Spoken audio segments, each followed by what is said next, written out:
اعوذ باللہ من الشیطان الرجیم بسم اللہ الرحمن الرحیم۔ پیارے بچوں السلام علیکم۔ سبق نمبر 22 جماعت سوم۔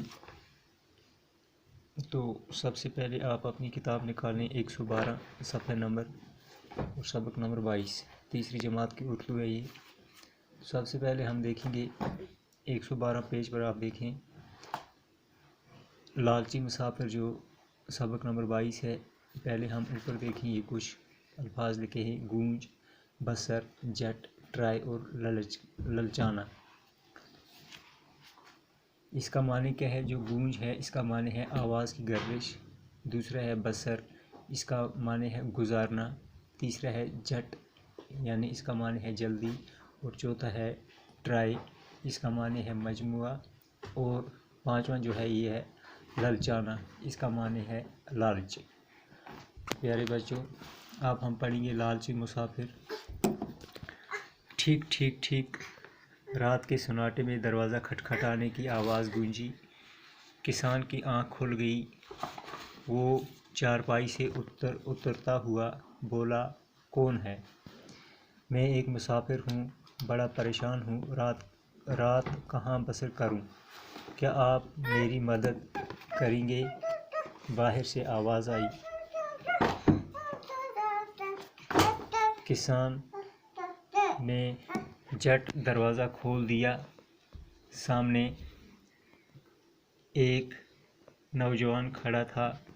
کسان اسے اندر لے آیا اور کہنے لگا، تم بڑے آرام سے میرے گھر میں رات بسر کر سکتے ہو؟ ارے تمہیں تو بھوک بھی لگی ہوگی، ابھی میں تمہارے لیے کھانا منگواتا ہوں۔ کسان نے اپنی بیٹی کو کہا، کھانا لانے کی ہدایت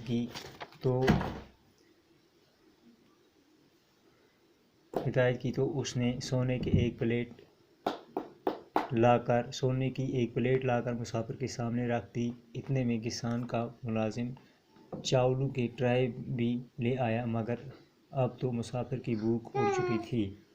وہ لالچی آدمی تھا، سونے کی پلیٹ دیکھتے ہی اس کا دل للچا اٹھا تھا۔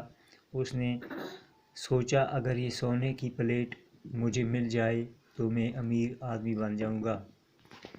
مجھے یہ پلیٹ چرا لینی چاہیے۔ مسافر نے تھوڑا بہت کھایا، پھر کسان اسے مہمان خانے میں چھوڑ آیا کہ آرام کرے۔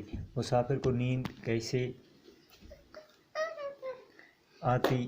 اس کی نیند تو لالچ نے اڑا دی تھی۔ وہ پلنگ پر لیٹ کر پلیٹ چرانے کے منصوبے بنانے لگا۔ آدھی رات کے وقت جب سب سو گئے تو مسافر چپکے سے کمرے سے نکلا اور پلیٹ تلاش کرنے لگا۔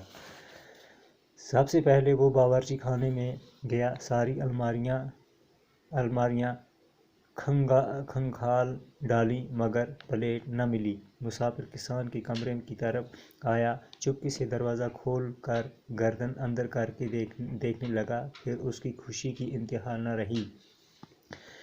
کسان بستر پر بے خبر سو رہا تھا۔ اس کی چارپائی کے اوپر ایک جھولنے میں پلیٹ رکھی تھی۔ مسافر کمرے میں آ گیا، کرسی اٹھا کر چارپائی کے پاس رکھی اور اس پر چڑھ کر پلیٹ اتارنے کے لیے ہاتھ بڑھایا، مگر یہ کیا؟ پلیٹ میں تو پانی بھرا ہوا تھا۔